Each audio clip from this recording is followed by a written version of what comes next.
નમસ્કાર ગુજરાત। આજે આપણે જોશું 19 જાન્યુઆરી 2025નું મોસ્ટ ઇમ્પોર્ટન્ટ કરંટ અફેર। તે પહેલાં ખાસ કરીને ચેનલ ઉપર નવા હોય તો ચેનલને સબસ્ક્રાઈબ કરી લેવી, વિડીયો પસંદ આવે તો લાઇક કરવો, તમારા મિત્રોને શેર કરવો અને ચેનલ પર પહેલી વાર હોય તો સબસ્ક્રાઈબ પણ કરી લેવી। તો ચલીએ આજનો ક્લાસ શરૂ કરીએ આપણે। તો મહાકુંભ 2025 ઇવેન્ટને પ્લાસ્ટિક મુક્ત બનાવવા માટે કઈ પહેલ શરૂ કરવામાં આવી છે? તો વન પ્લેટ વન બેગ પહેલ શરૂ કરવામાં આવી છે RCSS દ્વારા।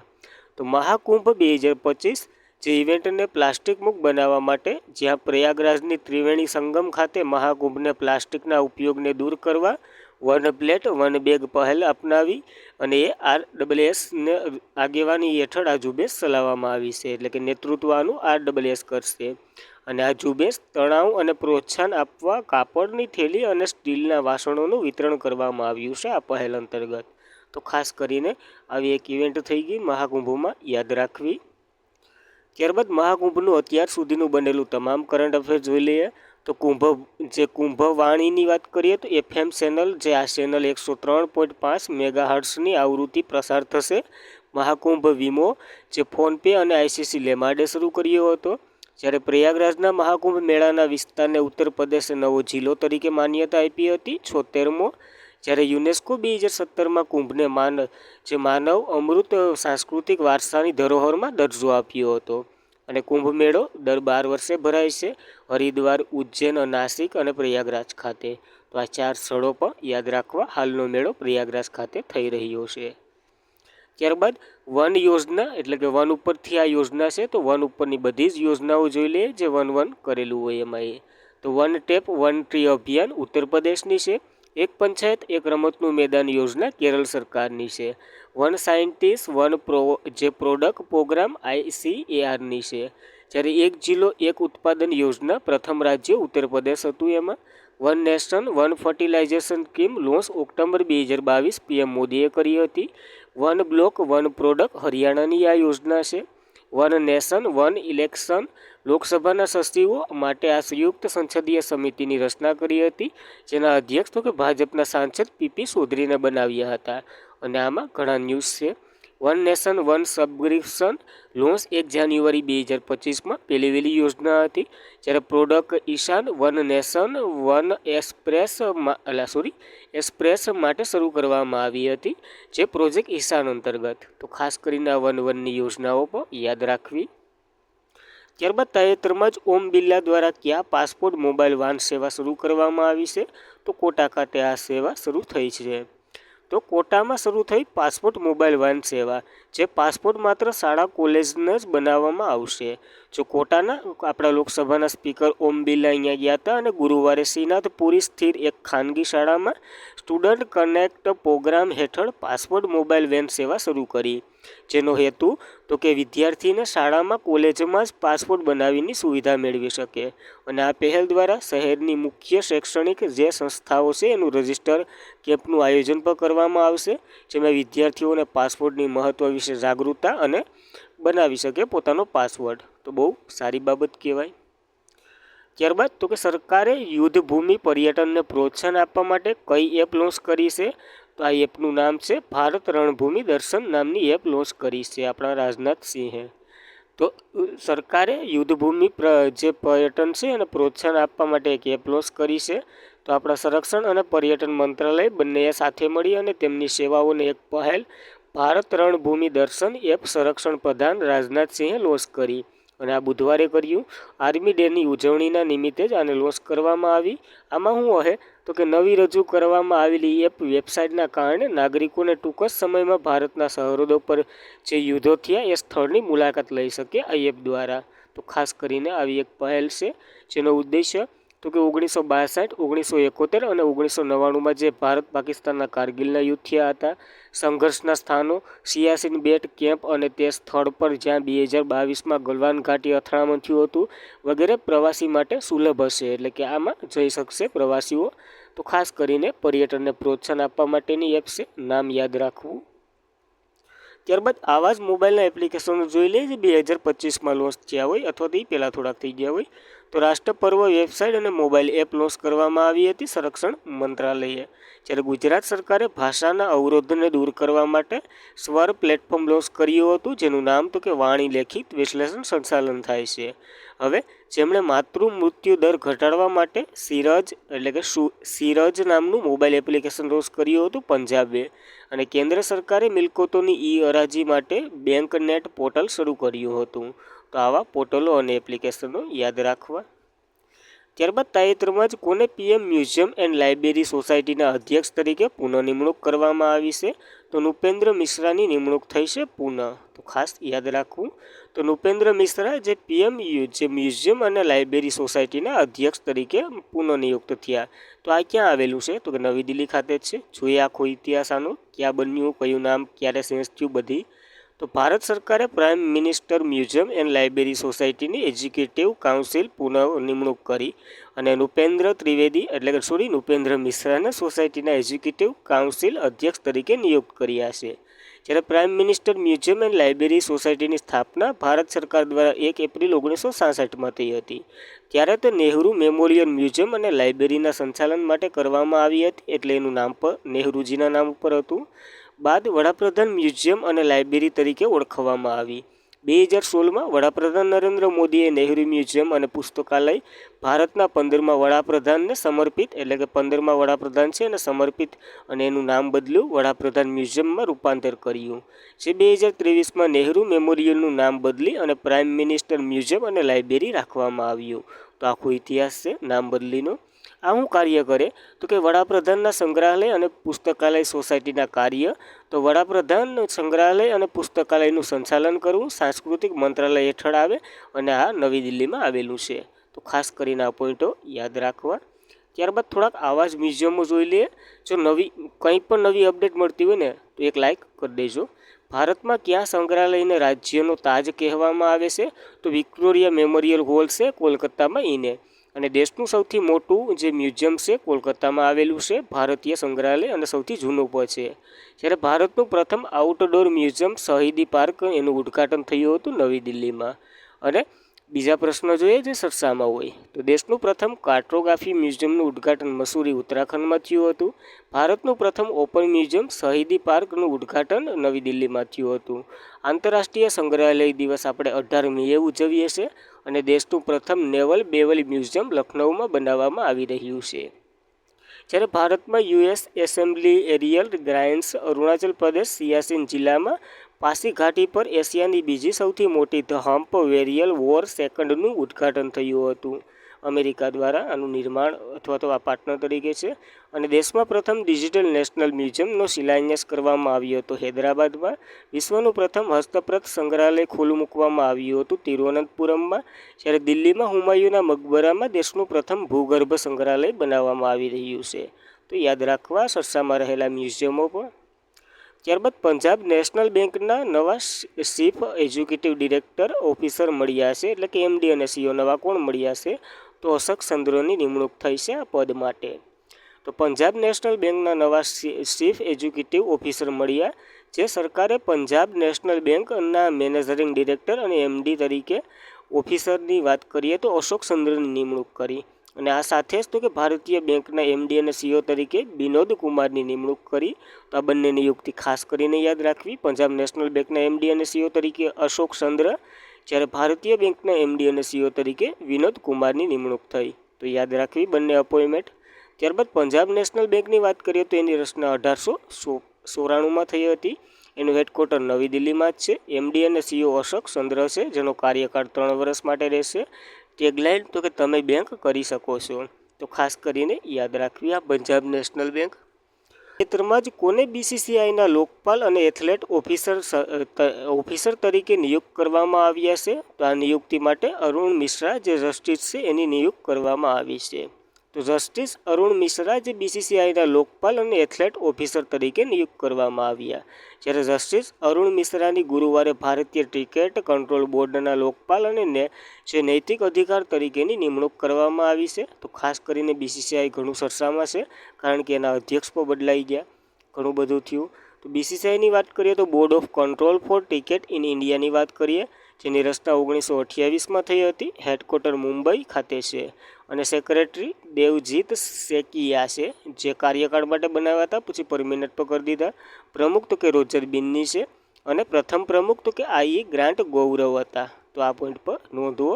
જ્યારે બીસીસીઆઈનું કરંટ અફેર જોઈએ તો ભ્રષ્ટાચાર વિરોધી એકમના વડા તરીકે શરદ કુમારની નિમણૂક કરી હતી. સેન્ટર ઓફ એક્સલન્સ ક્યાં ખોલવામાં આવ્યું હતું બીસીસીઆઈ દ્વારા, તો કે બેંગ્લોરમાં. અને આનું એક પુસ્તક all broad my year in BCCI, જે તો કે રત્નાકર શેટ્ટીએ લખ્યું છે. અને આ તો કે પ્રથમ મુખ્ય વહીવટી અધિકાર રહી ચૂક્યા હતા બીસીસીઆઈમાં. તો યાદ રાખવું એટલું કરંટ અફેર પર બીસીસીઆઈનું. ત્યારબાદની આ 2-3 પ્રશ્નો જોઈ લીધા નિયુક્તિના. હવે બધી જ નિયુક્તિ એક સાથે જોઈએ તો જયતીર્થ રાઘવેન્દ્ર જોશી, જે બ્રહ્મોસ એરોસ્પેસના અધ્યક્ષ બન્યા હતા. સતીશ કુમાર રેલવે બોર્ડના નવા ચેરમેન અને સીઓ બન્યા હતા. દિનેશ કુમાર ભાટિયા, જે બ્રાઝિલમાં ભારતના રાજદૂત. અરવિંદસિંહ સાહની, ઇન્ડિયન ઓઇલના ચેરમેન. ડૉક્ટર નીના મલ્હોત્રા, સ્વીડનમાં ભારતના રાજદૂત. કે સંજીવ મૂર્તિ, નવા કેગ. સમી સિલ્વા, એસએસસીના અધ્યક્ષ. રાષ્ટ્રીય માનવ અધિકાર પક્ષના અધ્યક્ષ Ram Subramaniam. UN international justice કાઉન્સિલના પ્રમુખ મદન લોકુર છે. ફિલેમોન યાંગ યુએનજીમાં 79માં સત્રના પ્રમુખ છે. જ્યારે ઇન્ડિયન સોલાર એલાયન્સમાં આગામી ડીજી આશિષ ખન્ના બનશે, જે માર્ચ 2025થી. વર્તમાન અજય માથુર છે, ભારતીય મૂળના. તો યાદ રાખવી આ નિયુક્તિ પર. ત્યારબાદ કોના દ્વારા બીજી ભારતીય મોબિલિટી ગ્લોબલ એક્સપો 2025નું આયોજન કરવામાં આવી રહ્યું છે અથવા તો એનું ઉદ્ઘાટન થયું? તો આપણા વડાપ્રધાન પીએમ મોદીએ કર્યું છે ઉદ્ઘાટન. તો વડાપ્રધાન નરેન્દ્ર મોદીએ 17 જાન્યુઆરી 2025ના રોજ નવી દિલ્હીમાં જે ભારત મંડપમ ખાતે બીજી ભારતીય મોબિલિટી ગ્લોબલ એક્સપો 2025નું ઉદ્ઘાટન કર્યું. અને પ્રથમ ભારતીય મોબિલિટી જે એક્સપો ફેબ્રુઆરી 2024માં એ પણ નવી દિલ્હીમાં જ ભરાણી હતી. તો બંને નવી દિલ્હીમાં જ ભરાણી છે, કંઈ નવું નથી. યાદ આ રાખવાનું છે. ભારત મોબિલિટી ગ્લોબલ એક્સપો 2025 17થી 22 જાન્યુઆરી 2025 દરમિયાન 3 સ્થળોએ યોજવામાં આવશે. દિલ્હીમાં જે ભારતીય મંડપમમાં. ત્રીજું સ્થળ ઉત્તર પ્રદેશનું ગેટ નોઈડા. જ્યારે બીજું સ્થળ તો કે યશોભૂમિ ખાતે પણ યોજાશે નવી દિલ્હીમાં જ. અને આની થીમ ખાસ કરીને યાદ રાખવાની, બિયોન્ડ બાઉન્ડ્સ કો ક્રિએટિંગ ફ્યુચર ઓટોમેક વેલ્યુ ચેન્જ. તો ખાસ કરીને આવી થીમ સાથે આ એક્સપો યોજાઈ રહ્યો છે, તો યાદ રાખવાનું. ત્યારબાદ આવા જ થોડાક સંમેલનો જોઈ લઈએ. પ્રથમ જોઈન્ટ કમાન્ડ કોન્ફરન્સ લખનૌમાં યોજાઈ હતી. બીજી આંતરરાષ્ટ્રીય બ્રોડ મીડિયા કોન્ફરન્સ નવી દિલ્હીમાં. જ્યારે બીજો ગ્લોબલ ફૂડ રેગ્યુલેશન સમિટ 2024 નવી દિલ્હીમાં, જેનું ઉદ્ઘાટન જગત પ્રકાશ નડ્ડાએ કર્યું હતું.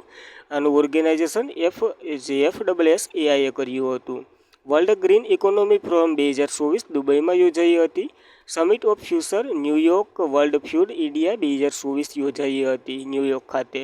અને ત્રીજી વર્લ્ડ ફૂડ ઇન્ડિયા 2024 સમિટ ભારતમાં યોજાઈ હતી નવી દિલ્હીમાં. જ્યારે ચોથી અખિલ ભારતીય અધિકૃત ભાષા પરિષદ 2024 નવી દિલ્હીમાં યોજાઈ હતી. અને પ્રથમ અરોહા 2024 આંતરરાષ્ટ્રીય પરિષદ નવી દિલ્હીમાં યોજાઈ હતી. તો યાદ રાખવી આ ઇવેન્ટો પણ. ત્યારબાદ તાજેતરમાં જ કોડે ન્યૂ ગ્લેન્ટ રોકેટની ભ્રમણકક્ષામાં સફળતાપૂર્વક પરીક્ષણ અથવા તો લોન્ચ કરી દીધું છે. તો બ્લુ ઓરિંગ્સ છે એને આનું લોન્ચિંગ કર્યું છે. આ પ્રાઇવેટ કંપની છે જેનો હેડક્વાર્ટર બેંગ્લોરમાં છે. તો જેએફ બ્રોન્ઝના બ્લુ ઓરિયન્ટ પહેલી ફ્લાઇંગમાં જંગી ન્યૂ ગ્લેન્ટ રોકેટનું ભ્રમણકક્ષામાં લોન્ચ કર્યું. જે કોકોબીસ ફ્લોરિડા બ્લુ ઓરિજિનના છે. ત્યાં ન્યૂ ગ્લેન્ટ રોકેટ હમણાં જ પાખું મેળવી એટલે કે ઉડી ગયું. આની વાત કરીએ તો આ કોણ છે? તો કે ઈ કોમર્સ કંપની છે ને એમેઝોન, એની સ્થાપના અને અબજોપતિ છે જેફ બ્રોઝનની. જે સ્પેસ કંપની છે બ્લુ ઓરિજિનને એને તો કે 16 જાન્યુઆરીએ ન્યૂ ગ્લેન્ટ રોકેટનું સફળતાપૂર્વક પરીક્ષણ કર્યું. આ શું કામ આવશે? તો કે અવકાશ યાત્રીઓને ચંદ્ર પર લઈ જવા, ત્યાં આંટો મારી અને પાછા લાવવા, આવું હવે એમેઝોન કરવાનું છે. અને રોકેટને જ લોન્ચ કરવા પહેલાં એ રોકેટને લોન્ચ કરી સફળતાપૂર્વક પરીક્ષણ કરી પાછું આવી જાય, પછી અવકાશ યાત્રી જશે, એવું છે આ બધી. તો યાદ રાખવું. ત્યારબાદ જ્યાંથી 50 વર્ષ પહેલાં મરીન અને પાયોરીય અવકાશી લોન્ચ કરવામાં આવ્યા હતા, ત્યાંથી જ આને લોન્ચ કર્યું છે. તો યાદ રાખવી આ માહિતી. ત્યારબાદ તો કે અવકાશનો થોડોક ઇતિહાસ જોઈએ તો મેજર યુરી ગાર્ગિન જે રશિયાના છે એ તો કે અવકાશમાં જનાર પ્રથમ મહિલા વ્યક્તિ બન્યા હતા. જ્યારે 1961માં 12 એપ્રિલ એટલે જ આપણે માનવ અવકાશ ઉડાનનો આંતરરાષ્ટ્રીય દિવસ 12 એપ્રિલે ઉજવીએ છીએ. અને વિશ્વની પ્રથમ મહિલા અવકાશ યાત્રી વેલેન્ટિન તેરેન્કોવા હતી. જ્યારે ભારતની પ્રથમ વૈજ્ઞાનિક ઉપગ્રહ આર્યભટ્ટ હતો. અવકાશમાં જનાર પ્રથમ ભારતીય રાકેશ શર્મા હતા. અને અવકાશમાં ભારતીય મૂળના પ્રથમ મહિલા કલ્પના ચાવડા હતા. તો આ પોઈન્ટ આઈ થિંક તમને આવડતા જ હશે, તો પાછું રિવિઝન કરી દીધું. ત્યારબાદ કયો ટેનિસ ખેલાડી સૌથી વધુ ગ્રાન્ડ સ્લેમ મેચ રમનારના રેકોર્ડ બનાવ્યો છે? નોવાક જોકોવિચે આ રેકોર્ડ બનાવ્યો છે. તો નોવાક જોકોવિચ પોર્ટુગલના છે. ક્લોવેન્ડ ફાયર જે ફાયરિંગને એટલે કે ફાયરિયાને હરાવી ઓસ્ટ્રેલિયન ઓપનનો ત્રીજો રાઉન્ડમાં પ્રવેશ કરી ચૂક્યા. અને આ જીત સાથે જ નોવાક જોકોવિચ હવે જે રોજર ફેડરરને પાછળ છોડી સૌથી વધુ 430 ગ્રાન્ડ સ્લેમ સિંગલ મેચ રમનારનો રેકોર્ડ બનાવ્યો છે. તો કે મેલબોર્ન પાર્ક ખાતે ઓપન એરિયા ગ્રાન્ડ સ્લેમ જીતનાર સૌથી વૃદ્ધ ખેલાડી બનવાનું પણ લક્ષ્ય ધરાવે છે. તો ખાસ કરીને લક્ષ્ય તો નહીં, પણ રેકોર્ડ યાદ રાખવો આપણે. ત્યારબાદ નોવાક જોકોવિચ ટેનિસ ખેલાડી સૌથી વધુ ગ્રાન્ડ સ્લેમ મેચ રમનારનો રેકોર્ડ આપણે જોયું જ. ત્યારબાદ ટેનિસના જે 4 સ્લેમ થાય છે એ જોઈ લઈએ. તો પહેલું વિમ્બલ્ડન ઓપન છે, જે પહેલી શરૂઆતના જોઈએ આપણે. પહેલી કેની શરૂઆત થઈ હતી, બીજી કેની, એવી રીતના. તો વિમ્બલ્ડન ઓપન ગ્રાસકોટમાં રમાય છે. 1877માં આની શરૂઆત થઈ હતી. મેચનો ખિતાબ કાર્લોસ અલ્કારાઝે જીત્યો છે, સ્પેનના છે.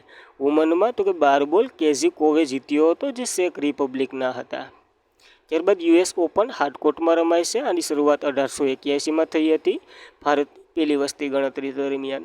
મેચ જાનિકમાં તો કે જાનિક સિરને ઇટાલીના છે એને જીત્યો હતો. વુમેન્સમાં તો કે આર્યતા સબાલેન્કાએ છે, બેલારુસના છે. ફ્રાન્સ ઓપનની વાત કરીએ તો ક્લે કોર્ટમાં રમાય છે. 1891માં તેની રચના થઈ હતી. મેચની વાત કરીએ તો કાર્લોસ અલ્કારાઝ સ્પેનના છે. અને વુમેન્સમાં તો કે ઇગા સ્વિટેક પોલેન્ડના છે, બંનેએ જીત્યો હતો. ઓસ્ટ્રેલિયન ઓપન હાર્ડકોર્ટમાં રમાય છે. 1905માં આની શરૂઆત થઈ હતી. સૌથી નવું આ છે. મેચ જાનિક સિરન ઇટાલીનાએ જીત્યો હતો. જ્યારે મેચ ડબલને યાદ રાખવા, કારણ કે રોહન બોપન્નાએ નિવૃત્તિ લઈ લીધી છે ટેનિસમાં. આની સાથે જ મેથ્યુ એબેટક હતા, બંને મેચ ડબલમાં હતા. વિમેન તો કે આયન્તા સબાલેખા જે બેલારુસના છે, એને આ ટાઇટલ જીત્યું હતું. તો યાદ રાખવા આવા સ્લેમે. ત્યારબાદ કોની પેટા કંપની જે પિક્સેલ છે એને ભારતીય પ્રથમ ખાનગી ઉપગ્રહ નક્ષત્રને લોન્ચ કર્યું છે? તો આ કંપની ગૂગલની છે, એને લોન્ચ કરી દીધું છે. તો ગૂગલ સમર્પિત પિક્સેલ્સ એ ભારતની પ્રથમ ખાનગી ઉપગ્રહ નક્ષત્ર લોન્ચ કરનાર કંપની બની છે. અને ગૂગલ દ્વારા સમર્પિત પિક્સેલ એ એક્સએસ રોકેટ પર તેના 6 હાઇપરસોનિક ઇમેજિંગ ઉપગ્રહને 3 સફળતાપૂર્વક લોન્ચ કર્યા, જે ભારતની ખાનગી અવકાશ ક્ષેત્રમાં એક મુખ્ય સીમાસિત હાંસિલ કર્યું. અને આ ઉપગ્રહ ઉચ્ચતમ resolution commission great hypersonic imaging offer કરે, જે ચોક્કસ ડેટા સાથે કૃષિ અને પર્યાવરણની દેખરેખ જેવા ક્ષેત્રમાં મદદ કરશે. અને પીલેક્સ જે 2025માં આ જ નક્ષત્રને વધુ વિસ્તૃત કરવાની યોજના પર ધરાવે છે. 50 જેટલા લોન્ચ કરવાની યોજના ધરાવે છે આ. અને આ સાથે સ્પેસ એક્સ રોકેટ અન્ય એક ભારતીય સ્પેસ કંપની જે દિહંતા છે એને પણ લોન્ચ કર્યું છે. અને એક સેટેલાઇટનું નામ જે space camera for object training રાખ્યું છે આના માટે જ. અને અવકાશ દ્વારા અવકાશની પદાર્થનું નિરીક્ષણ કરવા માટે આ વિશ્વનો પ્રથમ વ્યવસાયિક ઉપગ્રહ તરીકે ગણવામાં આવશે. તો યાદ રાખવું. જ્યારે ઉપગ્રહ નક્ષત્રની વાત કરીએ તો કે ઘણા ઉપગ્રહોને એક સમૂહમાં જે છોડવામાં આવે પૃથ્વીની આસપાસ એકબીજા સાથે જોડાઈ રહે, એને આ કહેવામાં આવે છે ઉપગ્રહ નક્ષત્ર. જે નક્ષત્ર 5 ફ્લાઇટ અને 550 કિલોમીટર નીચે પૃથ્વીની કક્ષામાં મૂકવામાં આવે એ બધીને ઉપગ્રહ નક્ષત્ર તરીકે દેખાય એટલે નક્ષત્ર કહેવામાં આવે છે. જોડાઈ ગયેલું હોય એકબીજા સાથે એવી રીતના. આ ઉપરાંત આ વર્ષના જ અંતમાં વધુ 3 ઉપગ્રહ લોન્ચ કરવાનું છે. અને ભવિષ્યમાં વધુ 18 ઉપગ્રહ લોન્ચ કરવાનું છે આ પીલેક્સ. તો યાદ રાખવું. જ્યારે હાલમાં માત્ર ભારતીય અવકાશ સંશોધન સંસ્થા એટલે કે ઇસરો ભારતમાં આ સેવા પૂરી પાડી રહી છે, બીજું કોઈ નથી પાડી રહ્યું. પીલેક્સની વાત કરીએ તો એની રચના 2019માં થઈ હતી. મુખ્ય મથક બેંગલા એટલે કે બેંગલુરમાં આવેલું છે. ટાઈપિંગ મિસ્ટેક છે, તો યાદ રાખવી આ બધી નવી ચર્ચા. અને આજના માટે એટલું જ હતું. ખાસ કરીને મિત્રો, વિડીયો પસંદ આવે તો લાઇક કરવો, તમારા મિત્રોને શેર કરવો, અને ચેનલ પર પ્રથમ વખત હોય, માહિતી પસંદ આવતી હોય તો લાઇક કરવી અને તમારા મિત્રોને સજેસ્ટ કરવી. Thank you for watching this video. જય હિન્દ, જય ભારત.